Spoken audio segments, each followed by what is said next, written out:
que el gozo del café los ha afectado. Iglesia preciosa, buenos días. Está mejor. Lo precioso funciona, está muy bien. Es un privilegio una vez más estar aquí para compartir la palabra del Señor. Continuando con la serie de este mes, Una Nación Santa, hoy vamos a tocar el tema, el temor de Dios.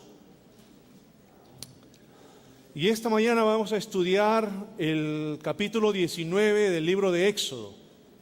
Si aún no has leído el capítulo 19, yo te animo a que lo leas. Va a ser un capítulo muy bueno donde vas a poder ver más de la verdad de Dios. Por cuestión de tiempo no vamos a leerlo ahora, pero está atento por favor porque vamos a tocar muchos versículos. ¿Qué les parece si antes de empezar nos encomendamos a Dios para que nos ayude esta mañana? Vamos a orar. Oh Dios Todopoderoso, gracias porque un día más tú nos muestras tu misericordia. Un día más tú tocas nuestros corazones, nuestras vidas y nos dispones, Señor, a venir aquí a tu templo, a tu casa, para encontrarnos contigo. Pedimos tu ayuda. Pedimos que tu Santo Espíritu venga a encontrarse con nosotros y que nos hable. Tú sabes cómo está nuestro corazón. Tú conoces cómo están nuestras vidas. Tú sabes en qué pasos estamos caminando. Y tú sabes que la única esperanza que nosotros podemos tener es en ti. Háblanos, Señor, esta mañana. En el nombre precioso de Jesús. Amén. Bueno, en el capítulo 19 del libro de Éxodo vamos a ver que Dios se revela al pueblo de Israel de una manera especial. Dios es un Dios santo. La semana pasada vimos que Él es un Dios santo, santo, santo. Y Dios necesita que el pueblo de Israel, que este pueblo especial, conozca quién es Él. Y lo llama a un encuentro a través de Moisés. Y en el capítulo 3 de Éxodo, del 9 al 12, dice: han llegado a mis oídos los gritos desesperados de los israelitas, y he visto también cómo los oprimen los egipcios, así que disponte a partir. Voy a enviarte al faraón para que saques de Egipto a los israelitas, que son mi pueblo. Pero Moisés le dijo a Dios: ¿y quién soy yo para presentarme ante el faraón y sacar de Egipto a los israelitas? Y el Señor le responde: yo estaré contigo. Y yo te voy a dar una señal de que soy yo quien te envía. Cuando hayas sacado de Egipto a mi pueblo, todos ustedes me rendirán culto. En otras palabras, me adorarán en esta montaña. Y así en el capítulo 12, el versículo 17, vemos que Moisés saca al pueblo de Egipto y lo lleva rumbo a esta montaña para su encuentro con Dios. Y en nuestro capítulo, en nuestro pasaje esta mañana, en el capítulo 19, vemos que los israelitas llegaron al desierto de Sinaí. A los 3 meses de haber salido de Egipto, y allí en el desierto, a los 3 meses de haber salido de Egipto, después de partir de Refidín, se internaron en el desierto de Sinaí, y allí en el desierto acamparon frente al monte, al cual subió Moisés para encontrarse con Dios. Y desde allí lo llamó el Señor y le dijo: anúnciale esto al pueblo de Jacob, declárale esto al pueblo de Israel. Ustedes son testigos de lo que hice con Egipto y de que los he traído hacia mí como sobre alas de águila. Si ahora ustedes me son del todo obedientes y cumplen mi pacto, serán mi propiedad exclusiva entre todas las naciones. Aunque toda la tierra me pertenece, ustedes serán para mí un reino de sacerdotes y una nación santa. Comunícale todo esto los israelitas. Y aquí en el monte Sinaí Dios se revela al pueblo de Israel de una manera especial. Se revela en tres formas. La primera, que Él es un Dios poderoso para salvarlos. Y leemos en el versículo 4 que dice: lo que hice en Egipto y que los traje a mí como sobre las águilas. Dios les revela todas las maravillas que Él hizo en Egipto y cómo los trajo hasta donde están ahora, ahí, a las faldas de esta montaña. Incluso les revela que los trajo como en alas de águila. Yo no sé si tú sabes cómo las águilas enseñan a sus hijos a volar, pero están en el nido y las águilas los llevan hacia la orilla del nido y los empujan a los polluelos. ¿Y saben lo que hace la águila? Cuando el polluelo está cayendo por la gravedad, el águila mamá va y se posa o comienza a volar por debajo de las águilas, de los polluelos. Y cuando los polluelos no pueden volar o pueden caer, ¿sabe lo que hace la águila? Los recibe en sus alas y los lleva hacia un lugar seguro. Y Dios le dice al pueblo: yo les he llevado a ustedes así. Yo los he salvado. Yo los he rescatado porque soy un Dios poderoso. Eso es lo que Dios quiere comunicarles primeramente. Segundo, Dios les revela al pueblo que Él es un Dios personal. Y en el versículo 4 le dice: los he traído hacia mí. Dios los trajo para que el pueblo conozca a Dios. En el Sinaí Dios iba a darse a conocer. Iba a prepararlos para mostrarse al pueblo de que Él es un Dios santo, puro. El pueblo tenía que conocer. Y de esa manera empezar una relación pueblo-Dios, Dios-pueblo. ¿Qué más iba a revelarles Dios? Que Él es un Dios de pacto. Y en el versículo 5 vemos, Dios les dice: si ahora ustedes me son del todo obedientes, si ahora ustedes me son del todo obedientes y cumplen mi pacto, serán mi propiedad exclusiva entre todas las naciones. Dios escogió a Israel de entre todas las naciones como pueblo suyo y especial, y les dio una ley.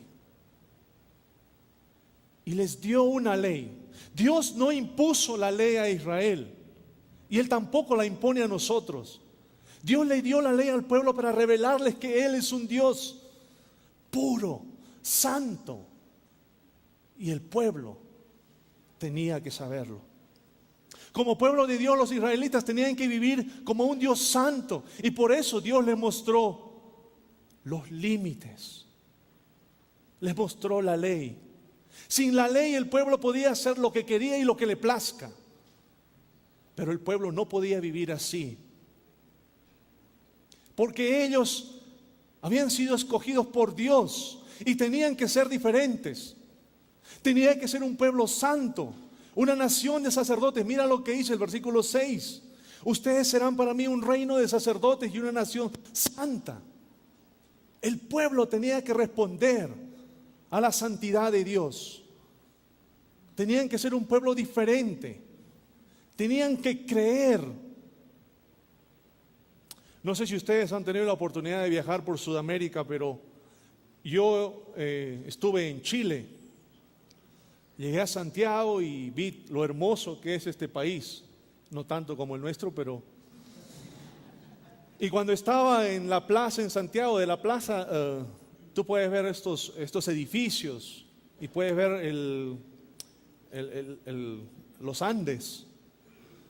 Y me paré frente a un chileno y le dije: tienes un país bonito, pero dime, ¿cuál es el mejor país de Sudamérica? Y él me dijo: pues Chile. Bueno, estaba en Chile. Unos meses después tuve la bendición de ir a Argentina Llegué a Buenos Aires y empecé a ver este país hermoso, no tanto como el nuestro, y las parrilladas sí son mejores que las nuestras. Y les pregunté a los argentinos, le digo, tú tienes un país muy bonito, pero ¿cuál es el mejor país de Sudamérica? Y ellos me dijo, Argentina, peche. Y bueno, nos encontramos en el Perú, vemos alrededor y todo es bonito. Y si yo les preguntase a ustedes cuál es el mejor país, ustedes van a decir Arequipa, yo sé. La verdad es que cada habitante de cada lugar cree y diría que el mejor país es su país. Y los israelitas fueron escogidos para ser un país. Ellos tenían que ser la mejor nación. Pero ¿sabes? Ellos no podían decir no podían decir o creer que eran la mejor nación, porque ellos lo decían o creían, sino porque Dios lo dijo. Dios lo determinó. Los israelitas tenían que ser el mejor país, una nación santa y única. Pero había una gran condición. No era una simple condición, sino una enorme condición. Mira lo que dice el versículo 5. Si ahora ustedes me son del todo obedientes y cumplen mi pacto. ¿Te imaginas? ¿Puedes ver el tamaño de la condición?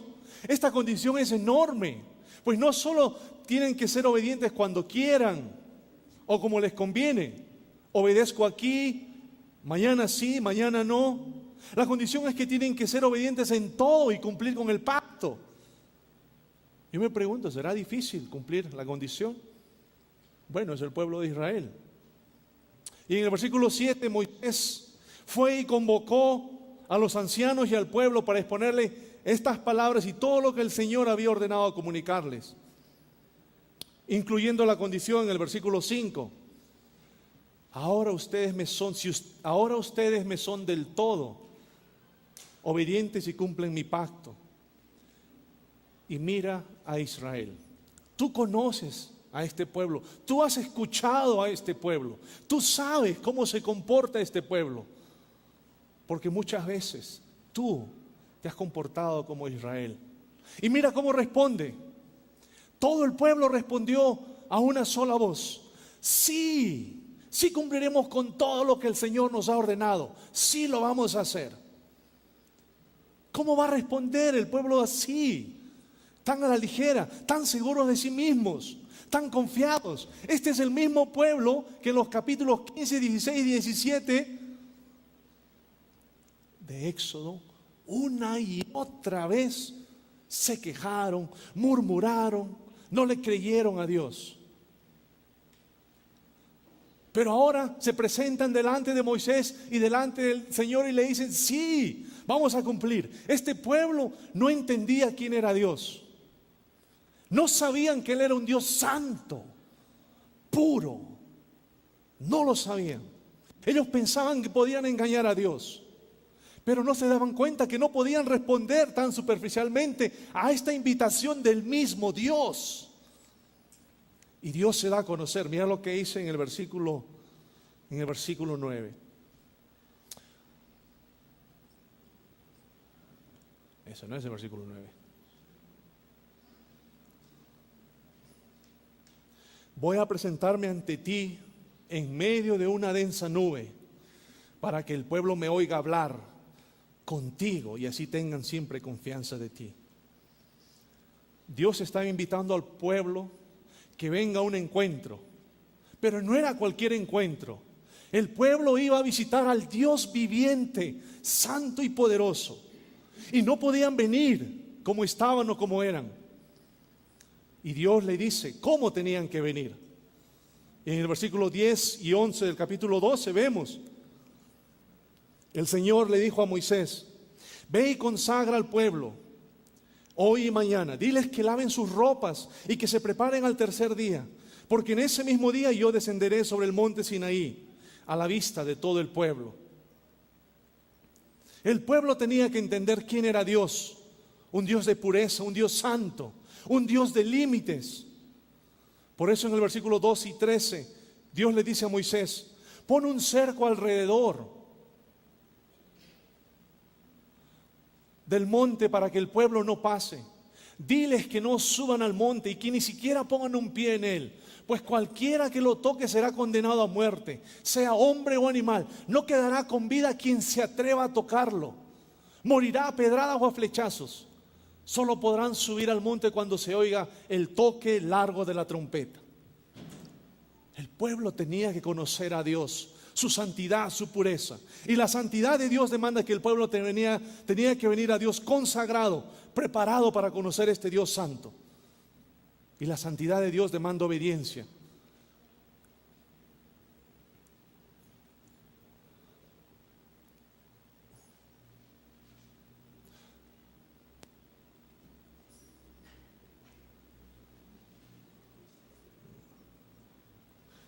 Y ahí vemos en el versículo 15, en cuanto Moisés bajó del monte, consagró al pueblo.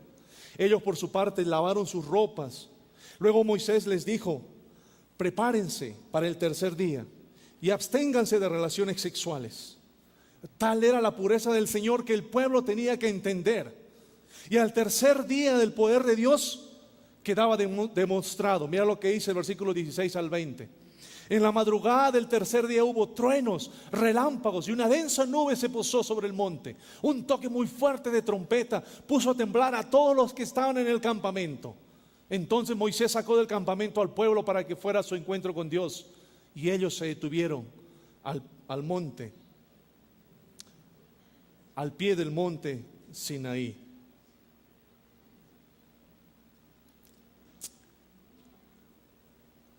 El pueblo tenía que comprender, el pueblo tenía que escuchar, el pueblo tenía que saber que la advertencia a la santidad de Dios es cosa seria y no debe tomarse a la ligera. El versículo 21 al 22 dice: el Señor le advierte a Moisés una vez más: baja y advierte al pueblo que no intenten ir más allá del cerco para verme, no sea que muchos de ellos pierdan la vida. Hasta los sacerdotes que se acercan a mí deberán consagrarse. Escucha con atención: de lo contrario yo arremeteré contra ellos. Ese es el Dios santo, ese es el Dios puro, que no convive con el pecado. Y Moisés le dice en el versículo 23: Señor, ya hablé con el pueblo, ya los advertí, ya están aclarados. Y el Señor les dice en el versículo 24: Moisés, no confío en este pueblo. Baja y dile a Aarón que suba contigo, pero el pueblo que no suba. De lo contrario yo arremeteré contra ellos. Y Moisés bajó y repitió al pueblo. Ellos tenían que saber que Dios es santo. Santo, santo. Así como 1 Samuel 2:2 nos dice: nadie es santo como el Señor. No hay roca como nuestro Dios. No hay nadie como Él. Su pureza es única, su esplendor inimaginable. No hay nadie como Él. Santo, santo, santo. Y tú te preguntas esta mañana: ¿y cómo aplico esta enseñanza a mi vida? ¿Cómo aplicamos esta enseñanza a nuestros días como iglesia, como el pueblo de Dios?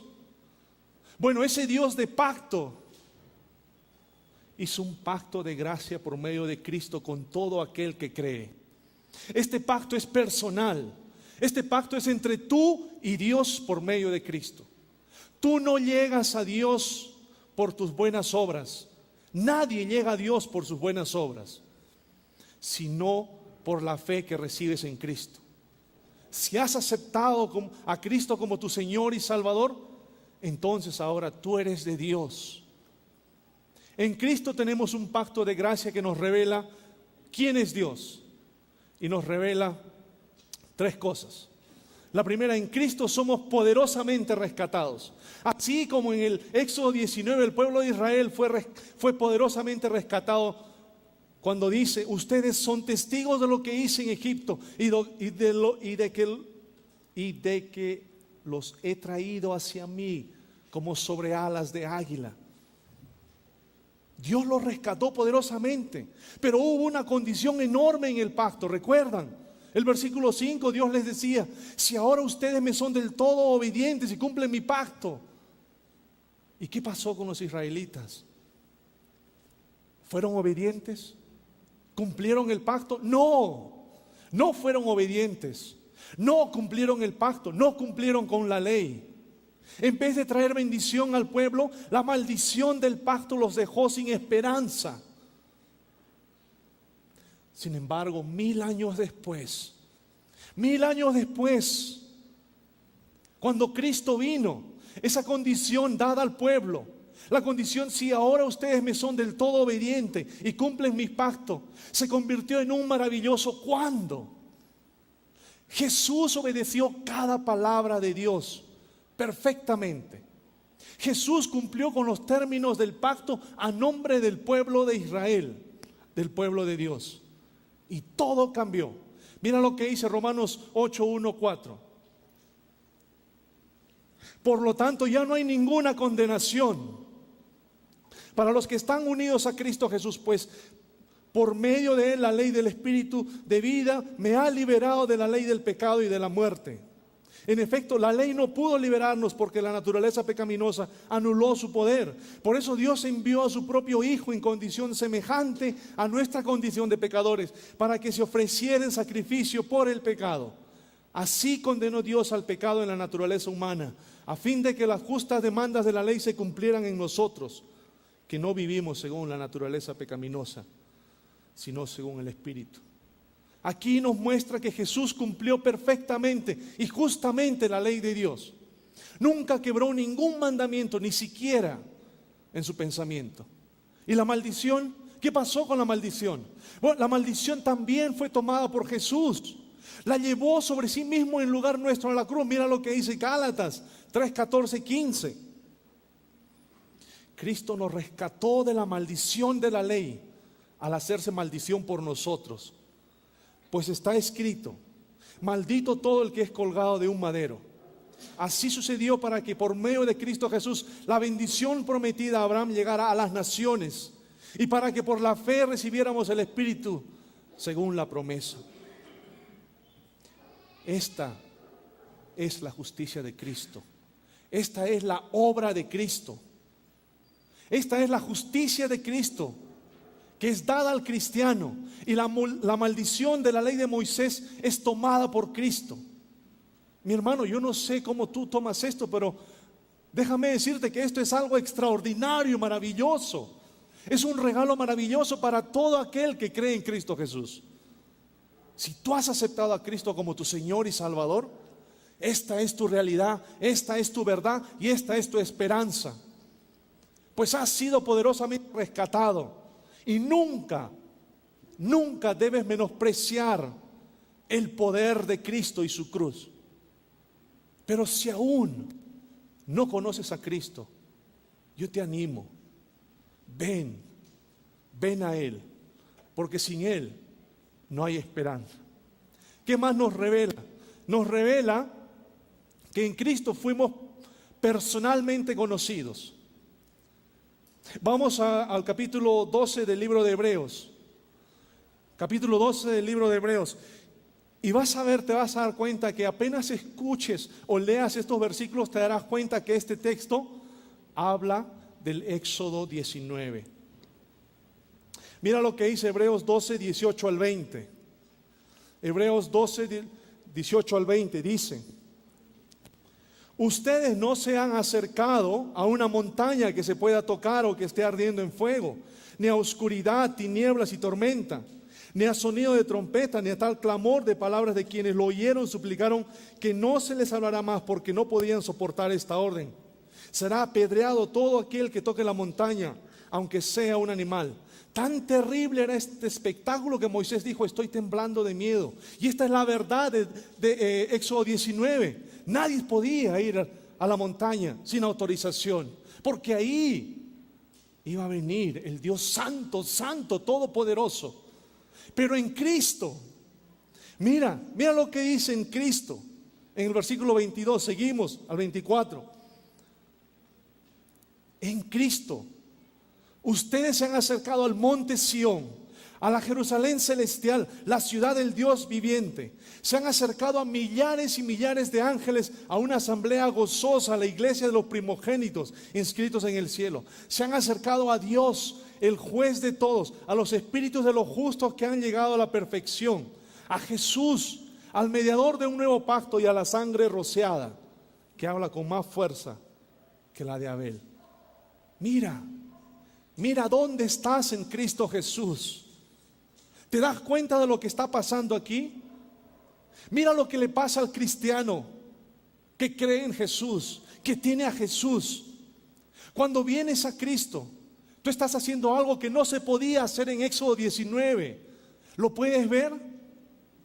Esto es algo fuera de serie. Pues como cristianos, cuando nos reunimos, no solo nos reunimos en este lugar, en este edificio, los unos con los otros, como hermanos, sino que nos reunimos con Jesús resucitado. Y cada vez que nos reunimos, no lo hacemos en el monte Sinaí, porque recuerda que no podíamos tocar o cruzar, sino que estamos en la verdadera montaña de Dios, el monte Sión. Cuando nos reunimos, no hay malla o no hay muro que nos separa.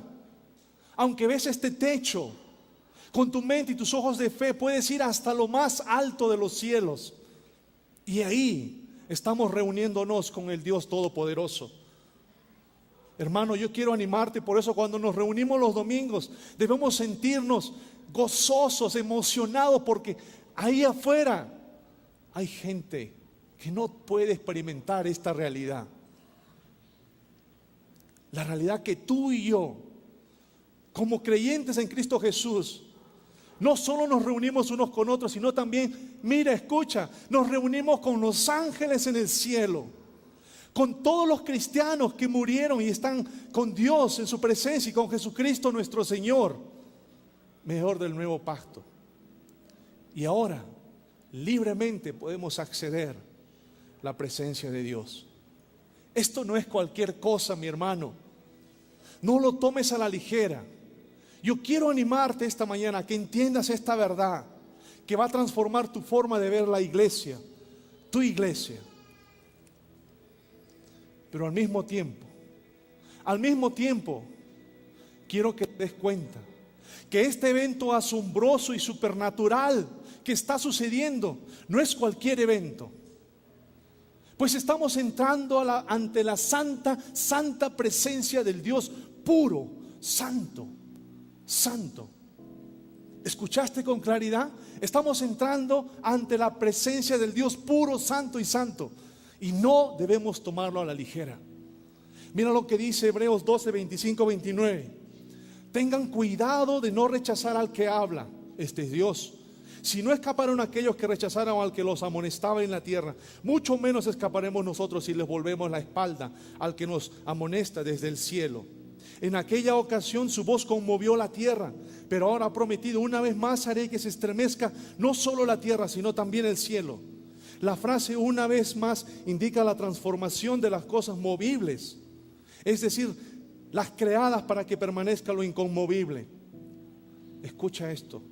Así que nosotros, que estamos recibiendo un reino inconmovible, seamos agradecidos, inspirados por esta gratitud. Adoremos a Dios como a Él le agrada.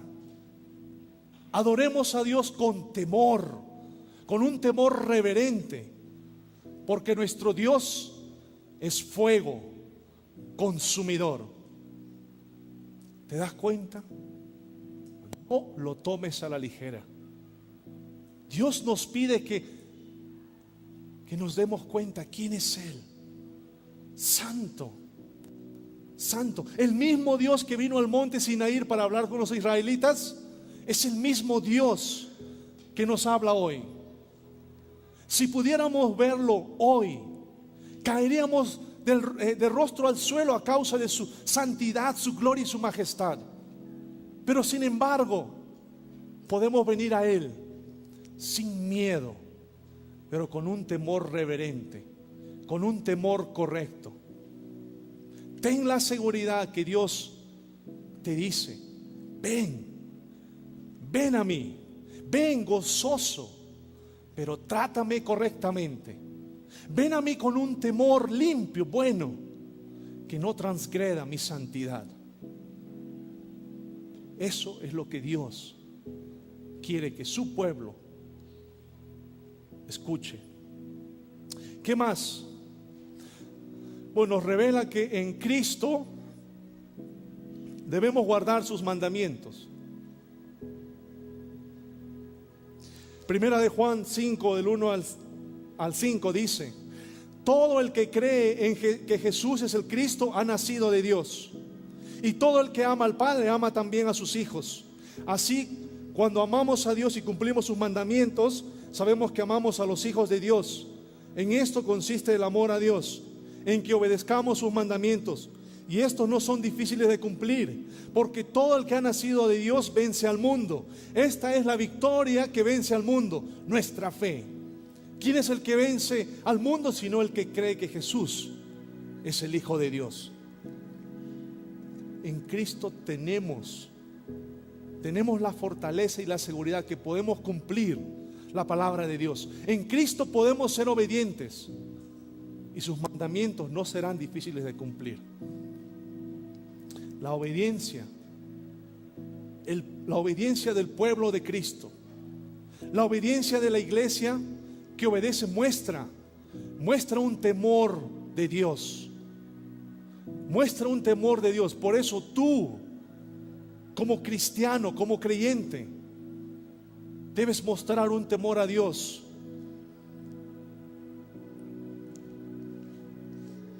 Cuando proclamas a Cristo. Mira lo que dice Primera de Pedro 2, 9, 10. Ustedes son linaje escogido, real sacerdocio, nación santa, pueblo que pertenece a Dios. ¿Para qué? ¿Para qué somos un linaje escogido? ¿Para qué somos un real sacerdocio? ¿Para qué somos nación santa? ¿Para qué somos un pueblo que pertenece a Dios? Ahí está, dice, para que proclamen las obras maravillosas de aquel que los llamó de las tinieblas a su luz admirable. Mira lo que dice, escucha, ustedes antes ni siquiera eran pueblo, pero ahora son pueblo de Dios. Antes no habían recibido misericordia, pero ahora ya la han recibido. Hermanos, Dios nos dice, antes ustedes no eran nadie, ahora lo son. No pertenecían a nadie, ahora me pertenecen a mí. No recibieron misericordia, ahora yo los he perdonado. ¿Qué tienes que hacer? ¿Qué tenemos que hacer como pueblo de Dios?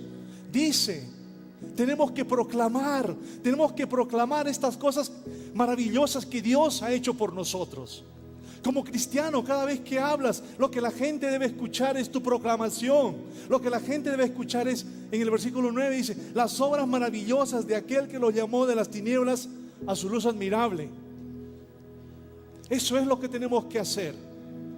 Pero yo me pregunto, ¿qué sale de tu boca? Solo tú sabes esa respuesta. Pero mira lo que nos dice Efesios 4:29. Eviten toda conversación obscena. Por el contrario, que sus palabras contribuyan a la necesaria edificación y sean de bendición para quienes escuchan. Hermanos, no llenemos nuestra boca de cosas que no alimentan nuestra vida o la vida de nuestros hermanos. Al contrario, acostumbrémonos a hablar de las maravillas de Dios. Si hablamos de estas cosas maravillosas, vamos a darnos cuenta que Dios nos transformó. Te vas a dar cuenta de la misericordia que has recibido de parte de Dios. Y esto es maravilloso. Debemos ser un pueblo que proclama las maravillas y las excelencias de Dios y lo que Él hizo en nosotros por amor y misericordia. Pero también el creyente muestra temor a Dios no solo con sus labios, sino cuando vive en santidad. Mira lo que dice Primera de Pedro 2, 11, 12. Queridos hermanos, les ruego como extranjeros y peregrinos en este mundo, que se aparten de los deseos pecaminosos que combaten contra la vida. Mantengan entre los incrédulos una conducta tan ejemplar que aunque los acusen de hacer el mal, ellos observen las buenas obras de ustedes y glorifiquen a Dios en el día de la salvación. Esto nos muestra que el cristiano debe vivir una vida diferente del mundo y hermosa para Dios. En otras palabras, como creyentes, como cristianos, debemos vivir nuestra vida para Dios y no para el mundo. Quiero compartir contigo, y con esto termino, Deuteronomio 7, 23, 26.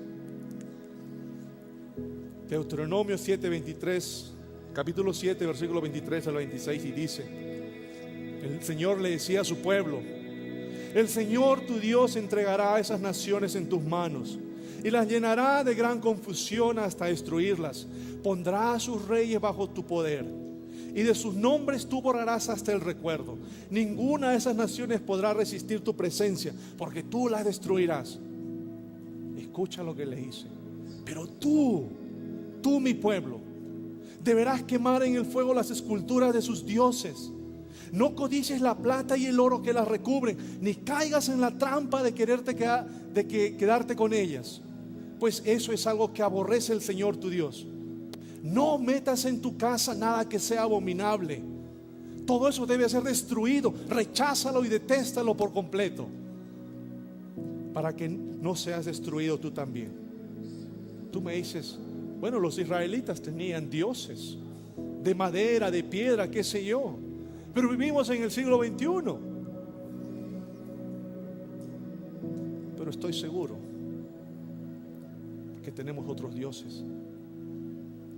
La televisión puede ser uno de ellos. Yo te pregunto: ¿qué miras? El internet puede ser otro. Yo te pregunto: ¿qué buscas? La música puede ser otro.